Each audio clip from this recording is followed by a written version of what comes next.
Everyone, my name is Parth and welcome back to my YouTube channel. Before we start आपको एक छोटा सा खुश खबर देना चाहूँगा। चैनल मोनेटाइज हो गई है, एड्स आने शुरू हो गए होंगे, रेवेन्यू भी धीरे धीरे करके आएगा। लेकिन इसका जो सारा थैंक्स है वो आपको जाता है जो भी सब्सक्राइबर्स हैं, जिन्होंने वीडियो देखे हैं, शेयर किया है, लाइक किया है, कमेंट किए हैं, सजेशंस दिए हैं, मुझे इंप्रूव करने की आपने जो भी मेरी मदद की है। आई thank all of you from the bottom of my heart कि एक माइलस्टोन हमारा जो है वो क्रॉस हो चुका है।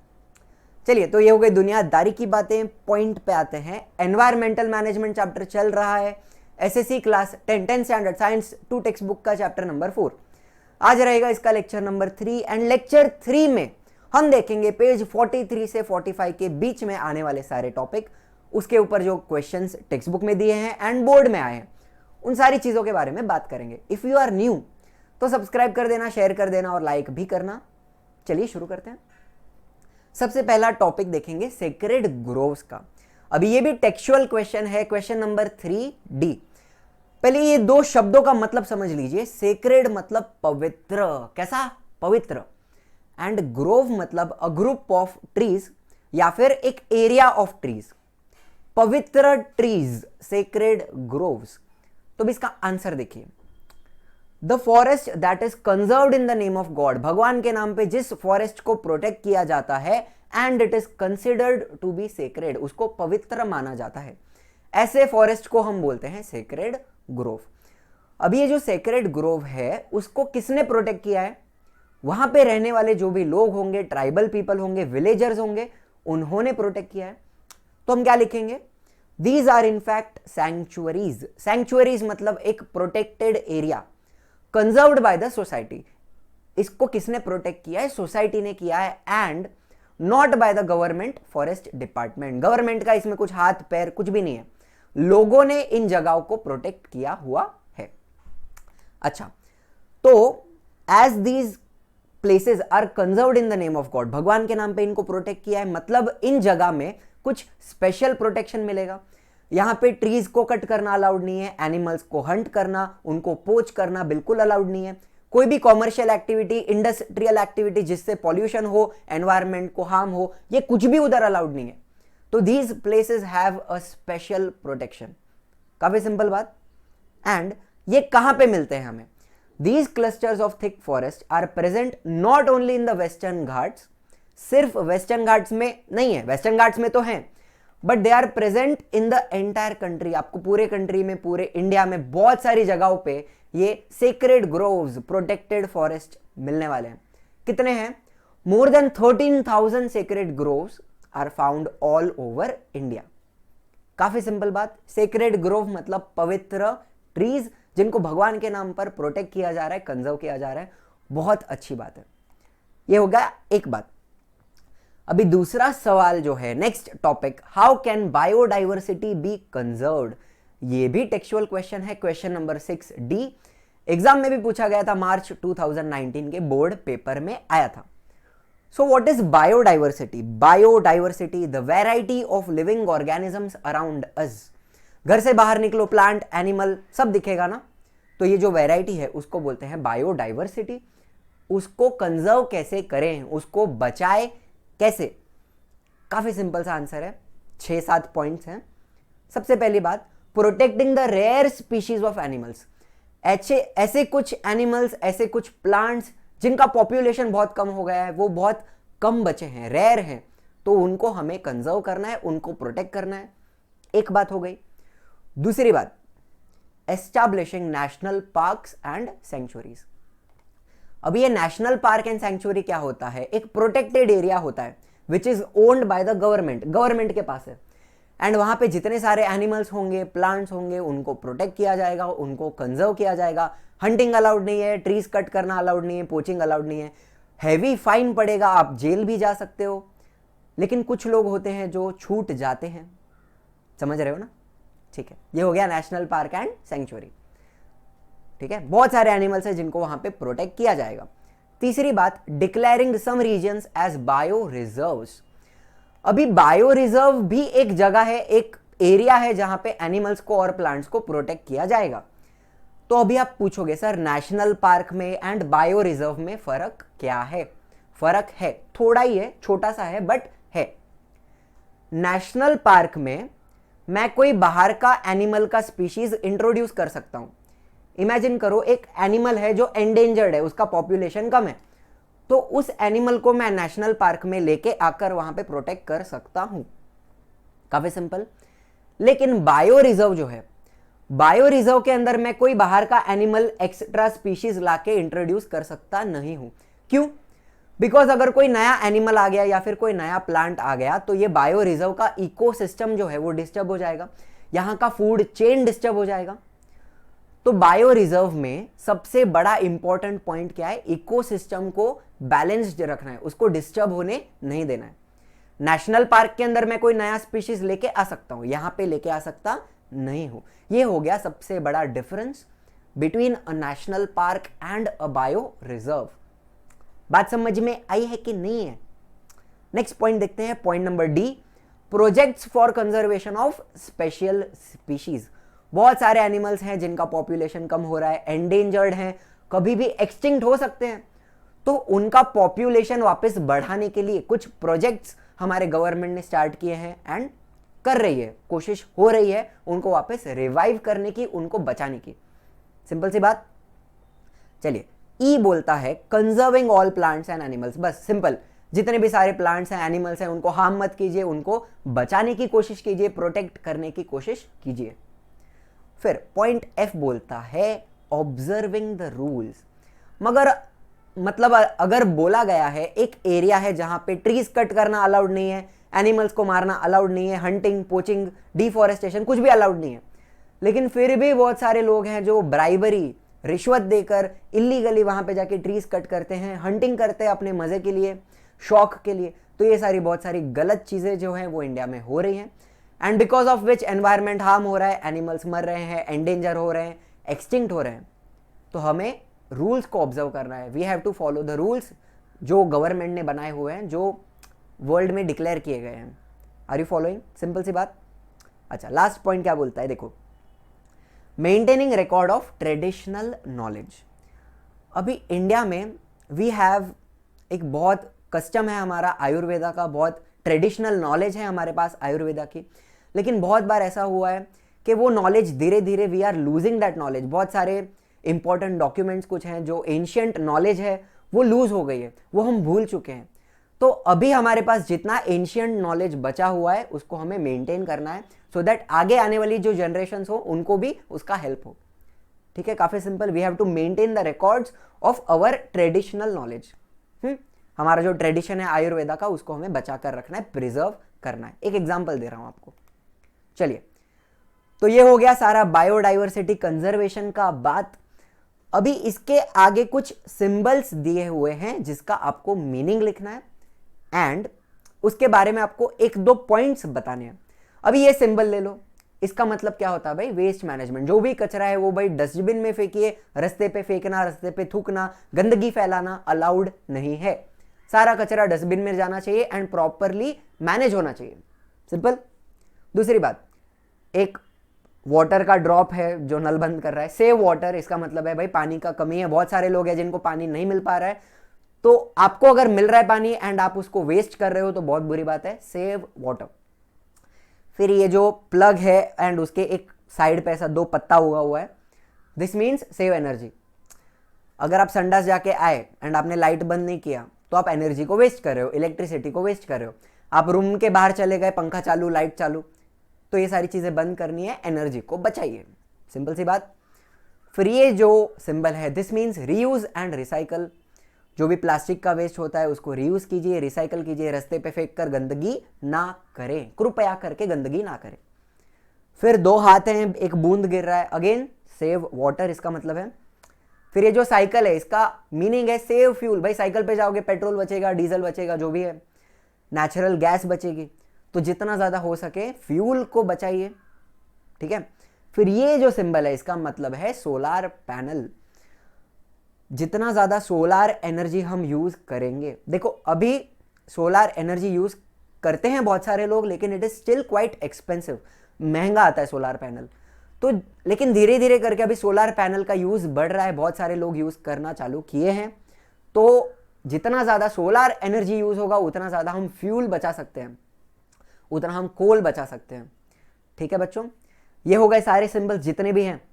ये सिंबल्स के ऊपर भी एग्जाम में क्वेश्चन आया था मार्च 19 एंड जुलाई 19। अभी आप लोग ने, बहुत लोग ने पूछा जुलाई 19 का पेपर क्या होता है। जो रिपीटर्स होते हैं, जो मार्च में पास नहीं हुए, वो जुलाई का पेपर लिखते हैं, एंड उस पेपर में भी ये पूछा गया था। बहुत ही सिंपल चीज है, अपने वर्ड्स में आंसर लिखना है आपको, सिर्फ उसका मीनिंग लिख दीजिए एंड उसके आगे 2 पॉइंट आपको अपने मन से लिखने हैं। ठीक है, ये हो गई सारी सिंबल्स की बातें। चलिए आगे जाते हैं। तो अगला जो हमारा टॉपिक है, अगला जो सवाल है, that is what is your role in the environment. आप क्या कर सकते हो एनवायरमेंट के लिए। एंड ये क्वेश्चन पूछा गया था मार्च 2019 के बोर्ड पेपर में। काफी सिंपल सा आंसर है।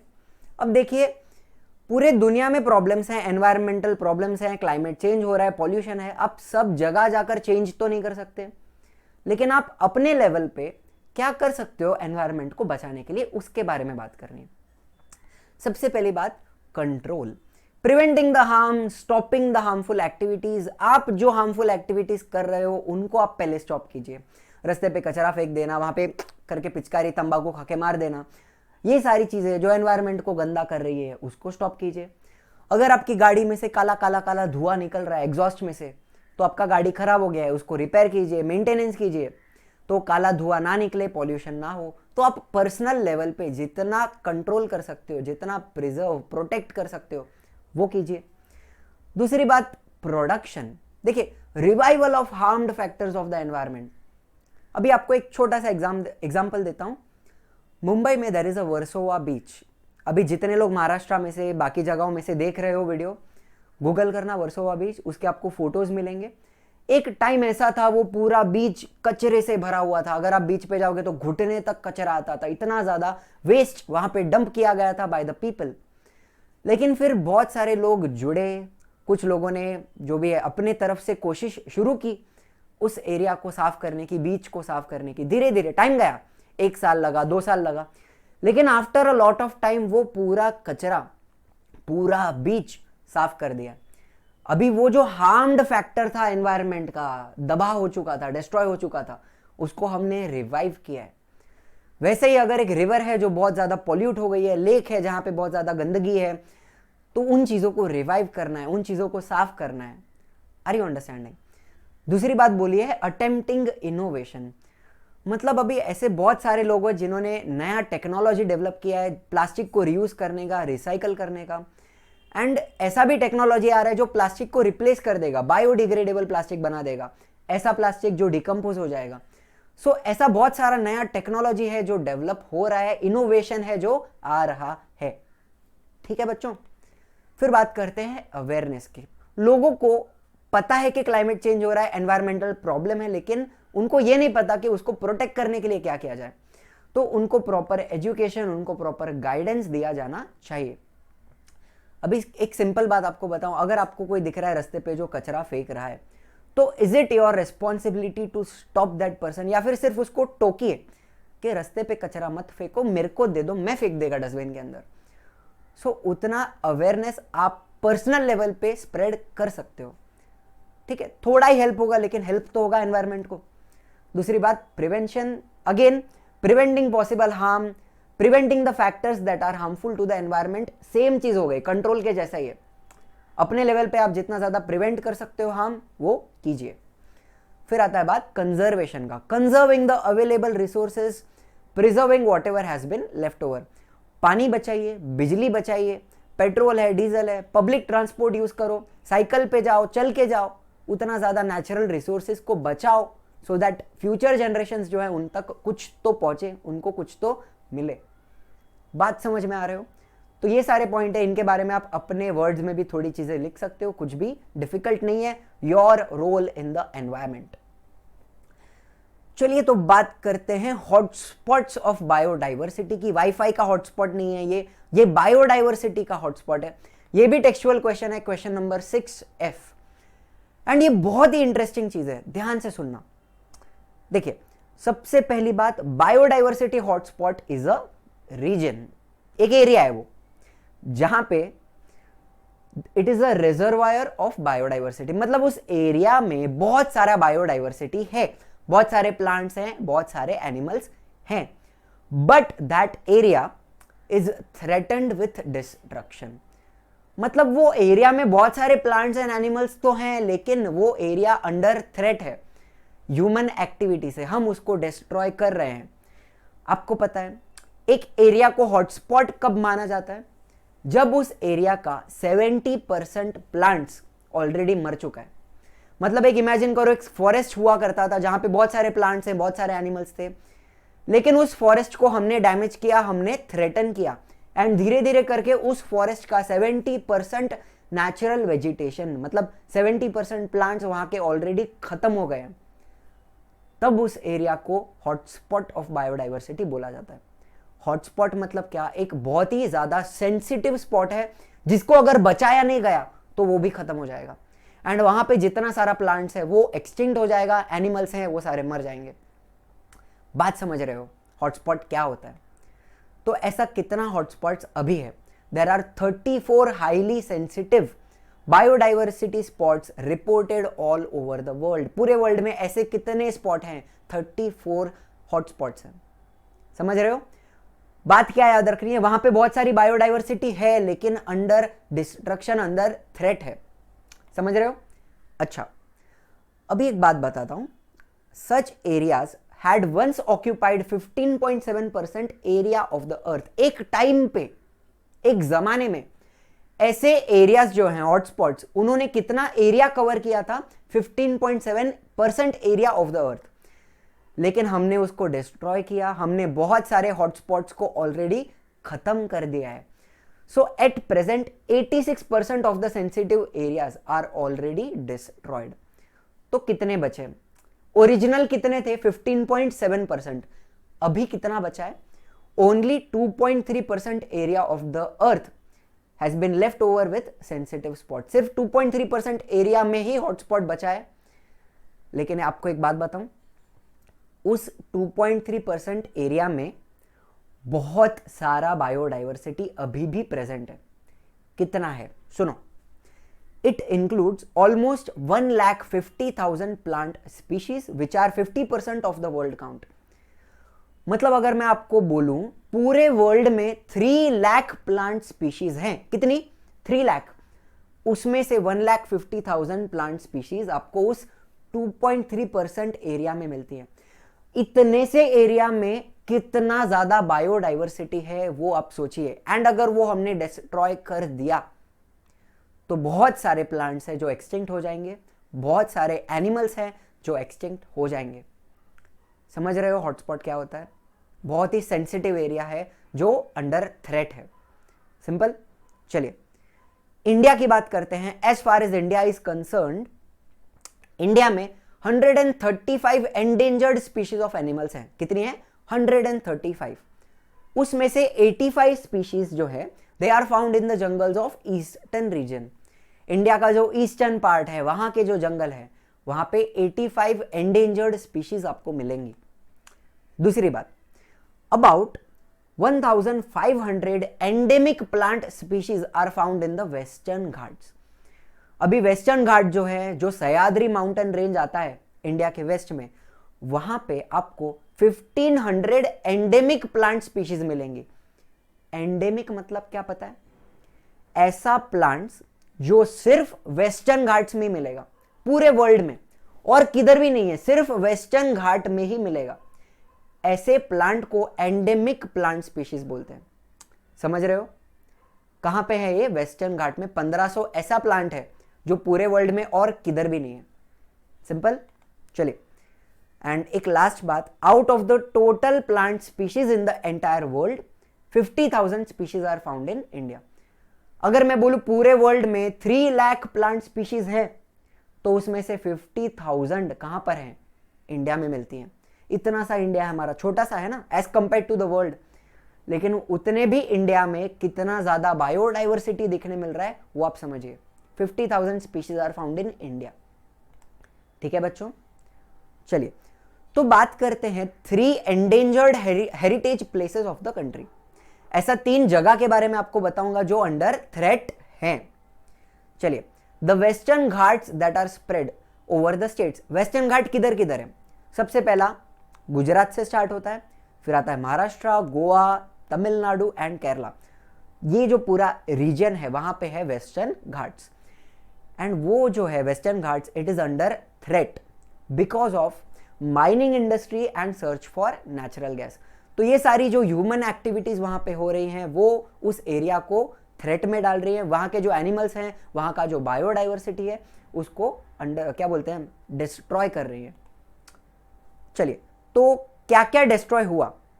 Habitats of the Asiatic lion, habitat मतलब रहने की जगह, एशियाटिक लायन का हैबिटेट एंड वाइल्ड बाइसन, जंगली सांड, इन दोनों का जो हैबिटेट है in this region has been under threat. ठीक है, तो इनकी रहने की जगह धीरे धीरे कम होती जा रही है एंड बिकॉज ऑफ विच इनका पॉपुलेशन भी धीरे धीरे कम होते जा रहा है। अच्छा, दूसरी बात, आसाम में there is a Manas sanctuary and it is under threat due to dams and indiscriminate use of water. बच्चों, जहां पे भी डैम बन जाता है, समझ लो बहुत ज्यादा बारिश हुई तो डैम के अंदर पानी पूरा भर गया, तो डैम को पानी रिलीज करना पड़ेगा। डैम में से पानी रिलीज होगा तो भाई वो नीचे के जो एरियाज हैं वहां पे जाके फ्लड क्रिएट करेगा। तो ये मानस सेंचुरी में जो आसाम में है बहुत बार फ्लडिंग होती है because of the dams and बहुत सारे एनिमल्स हैं जो डूब कर मर जाते हैं। तो ये मानस सेंचुरी आसाम की अंडर थ्रेट है बिकॉज ऑफ डैम्स। ठीक है, वैसे ही वहां का जो टाइगर्स है, वहां के जो राइनो है, they are also under threat. कहां का? मानस सेंचुरी का। चलिए, फिर आता है Sundarban sanctuary of western Bengal, west Bengal. अभी आपने एक बात तो सुना होगा ना, बंगाल का टाइगर बहुत ज्यादा फेमस होता है, रॉयल बंगाल टाइगर, RBT। ये रॉयल बंगाल टाइगर कहां मिलता है? सुंदरबन सेंचुरी में। कहां पे? वेस्ट बंगाल में। ठीक है, बहुत सारे टाइगर्स है वहां पे and they are also under threat because of the dams. And वहां का पूरा जो एरिया है, टाइगर्स को तो हमने अंडर थ्रेट डाला, इनका तो पॉपुलेशन कम हुआ, एट द सेम टाइम वहां पे बहुत ज्यादा डिफोरेस्टेशन भी हो रहा है एंड बहुत ज्यादा फिशिंग भी हो रही है, बिकॉज ऑफ विच वो पूरा एनवायरमेंट वहां का अंडर थ्रेट है एंड वहां का बायोडाइवर्सिटी धीरे धीरे कम होते जा रहा है। तो ये आई होप बहुत सारी बातें आपको मैंने बताई है हॉटस्पॉट्स के बारे में, एंडेंजर्ड जो भी ऐसे एरियाज हैं जो अंडर थ्रेट है उनके बारे में पॉइंट समझ में आ गया होगा। तो चलिए आगे जाते हैं। चलिए, तो let us understand the classification of threatened species. कौन से टाइप के थ्रेटेंड स्पीशीज होते हैं? There are 4 types. How many types? 4। Number 1 endangered species, number 2 rare species, number 3 vulnerable species and number 4 indeterminate species। एक एक को पकड़ के उसके बारे में देखते हैं। सबसे पहले एंडेंजर्ड स्पीशीज, नाम देख के आपको समझ में आया होगा, पॉपुलेशन कम हो गया है एंड अगर इनको प्रोटेक्ट नहीं किया तो वो एक्सटिंक्ट हो जाएंगे, सिंपल सी बात।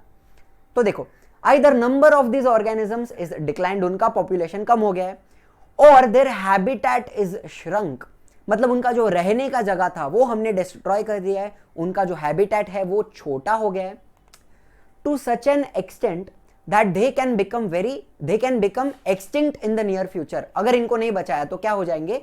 एक्सटिंक्ट हो जाएंगे। एंड क्यों एक्सटिंक्ट होंगे? If conservative measures are not implemented, अगर उनको बचाया नहीं तो। सिंपल सी बात। एग्जाम्पल देखो, लायन टेल्ड मंकी होता है एंड लेसर फ्लोरिकैन एक टाइप का बर्ड है। ये तो 2 एग्जाम्पल दिया, लेकिन दुनिया में ऐसा बहुत बहुत बहुत सारा एनिमल्स है जो एंडेंजर्ड है, जिनको बचाने की बहुत ज्यादा जरूरत है, नहीं तो वो सच में खत्म हो जाएंगे। दूसरा टाइप, रेयर स्पीशीज। अब देखिए, number of these organisms is considerably declined, इनका भी पॉपुलेशन कम हो चुका है। तो एंडेंजर्ड में एंड रेयर में फर्क क्या है? सुनो, ये जो रेयर स्पीशीज है ना, these organisms are endemic. Endemic मतलब क्या? Found in a specific region, सब जगह पे मिलने वाला नहीं है, एक पर्टिकुलर एरिया में ही रहते हैं। तो फर्क सुनना, एंडेंजर्ड जो हैं उनका पॉपुलेशन कम हो गया है, लेकिन एंडेंजर्ड स्पीशीज पूरे वर्ल्ड में बहुत सारी जगहों पे मिल सकता है। रेयर स्पीशीज का भी पॉपुलेशन कम हुआ है, लेकिन ये एक पर्टिकुलर जगह पे ही मिलेगा, ये एंडेमिक है। डिफरेंस समझ रहे हो? And they can also become extinct very fast, अगर इनको प्रोटेक्ट नहीं किया तो। एग्जाम्पल देखो, red panda, and musk deer, rare species, endemic होती हैं, पॉपुलेशन कम है, बचाया नहीं तो एक्सटिंक्ट हो जाएगा, सिंपल। चलिए फिर तीसरा हमारा जो टाइप है वो है वल्नरेबल स्पीशीज, इनका भी पॉपुलेशन कम हो गया है, number of these organisms is again extremely less and continues to decline, population कम हो रहा है, and the continuous decline in their number is a worrisome reason, बहुत चिंता की बात है, इनका पॉपुलेशन कम हो रहा है। तो फर्क क्या है, एंडेंजर्ड एंड वल्नरेबल में भी फर्क होना चाहिए ना। सुनिए, कोई भी एनिमल या प्लांट अगर उसका पॉपुलेशन कम होता है तो पहले वो स्पीशीज वल्नरेबल बनती है, ठीक है, मतलब उसको बचाने की जरूरत है, लेकिन अगर बचाया नहीं, पॉपुलेशन और कम हुआ, फिर वो वल्नरेबल एंडेंजर्ड हो जाएगा। सीक्वेंस समझिए, कोई भी एनिमल डायरेक्टली एंडेंजर्ड नहीं होता है, पहले क्या होगा, वल्नरेबल, फिर वो बनेगा एंडेंजर्ड, फिर भी नहीं बचाया तो हो जाएगा एक्सटिंक्ट। ये सीक्वेंस होता है डिस्ट्रक्शन का, वल्नरेबल, एंडेंजर्ड, एक्सटिंक्ट। मतलब समझ रहे हो, एग्जाम्पल देख लीजिए, टाइगर वल्नरेबल है, अभी तक एंडेंजर्ड नहीं है, हो सकता है अगर बचाया नहीं तो। वैसे ही लायन अगेन वल्नरेबल। एंड जो लास्ट टाइप होती है दैट इज इनडिटर्मिनेट स्पीशीज। अभी ये जो एनिमल हैं these appear to be endangered, endangered जैसा दिखता है, क्यों दिखता है, due to their behavioural habits like shyness. ये ऐसे एनिमल हैं जो छुपे हुए हैं, बहुत शर्मीले हैं, बाहर आते ही नहीं है, बाहर नहीं आएंगे तो मैं काउंट कैसा करेगा कि कितना है, एंड इनके बारे में इंफॉर्मेशन नहीं है, इनका पॉपुलेशन का डेटा हमारे पास नहीं है, तो हमें पता नहीं है कि ये एंडेंजर्ड है या नहीं है। इनडिटर्मिनेट मतलब अपने को पता ही नहीं है वो एंडेंजर्ड है या नहीं है। बात समझ में आ गई।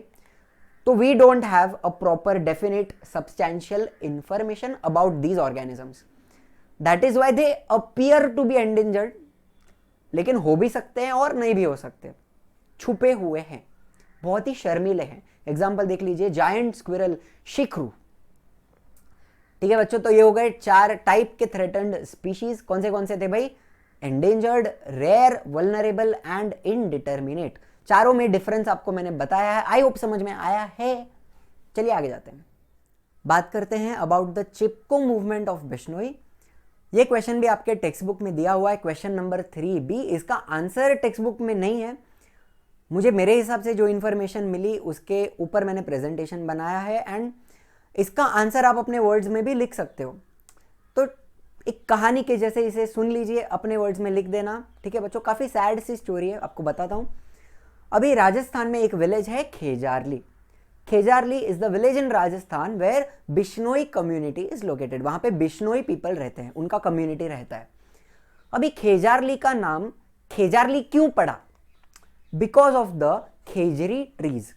ये जो पेड़ आपको दिख रहा है इसका नाम है खेजरी, ये ट्री के वजह से उस विलेज का नाम पड़ा खेजारली।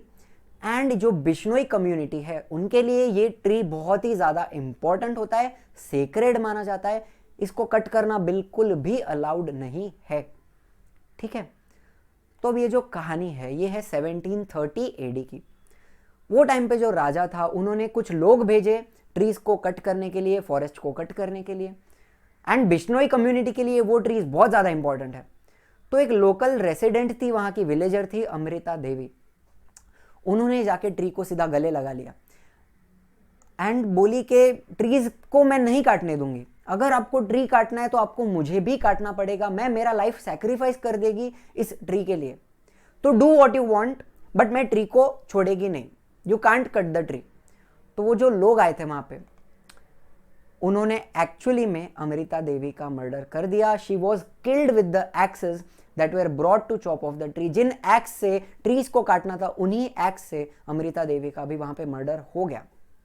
Not only that, Amrita Devi की 3 बेटियां थी, शी हैड 3 daughters, उन्होंने भी अपना लाइफ सैक्रिफाइस कर दिया फॉर द ट्रीज, उनको भी गला काटकर मार दिया गया। अभी इतना बड़ा इशू जो हो गया वो सारे आजू बाजू के विलेजेस थे वहां तक न्यूज पहुंच गई। तो आजू बाजू के 83 विलेजेस, सारे विलेजेस एक साथ आ गए, सारे बिश्नोई कम्युनिटी जो लोग थे, एवरीबडी केम टुगेदर एंड सब लोग ने ट्रीज को हक करना स्टार्ट कर दिया कि आपको अगर ट्रीज काटना है तो आपको हमें भी काटना पड़ेगा, हम ट्रीज काटने नहीं देंगे। लेकिन जो लोग वहाँ पे ट्रीज कट करने आए थे उन्होंने नहीं सुने बात। 363 Bishnoi people lost their lives, they were killed as they opposed the king. Murder हो गया, एक बहुत बड़ा मैसेकर हुआ था, बहुत बड़ी गलती हो गई थी। तो वहां का जो राजा था अभय सिंह, ही रियलाइज्ड हिज मिस्टेक, उन्होंने अपनी गलती मानी, उनको पता चल गया बहुत गलत काम हो गया है। तो जाके जो विलेजर्स थे उनको जाके अपोलोजाइज किया, उनकी माफ़ी मांगी, एंड बाद में he issued a royal decree, एक डिक्लेरेशन दिया, एक लॉ क्रिएट किया कि वाइल्ड लाइफ एंड ट्रीज इनको प्रोटेक्ट करना है, इनको काटना अभी अलाउड नहीं है। सिंपल सी बात, समझ में आई क्या हुआ था उस टाइम पे। तो वैसे ही सिमिलरली 20th सेंचुरी में उत्तर प्रदेश में भी एक चिपको मूवमेंट हुई थी। सिमिलरली जो लोग थे वहां पे उन्होंने भी ट्रीज को जाके हक कर दिया कि आपको अगर ट्री काटना है तो आपको हमें भी काटना पड़ेगा, हम ट्रीज कट करने देंगे नहीं। ठीक है, they started embracing the tree. Embrace मतलब क्या, गले लग जाना, तो इसको ही बोलते हैं चिपको मूवमेंट।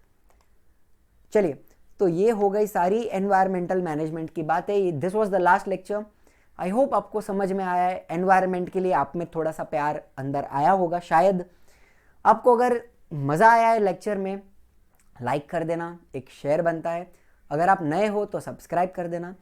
ऑल्सो इसका नोट्स डिस्क्रिप्शन में मैं डाल दूंगा। You can join the Telegram group, उसका भी लिंक डिस्क्रिप्शन में है। आप टेलीग्राम ग्रुप ज्वाइन करोगे तो आपको जो भी सारी अपडेट्स होंगी, लिंक्स होंगी, नोट्स होगा, वो सारा वहाँ पे मैं डालते रहूँगा। एंड हो गई ना सारी दुनियादारी की बातें। तो as usual, thank you very much.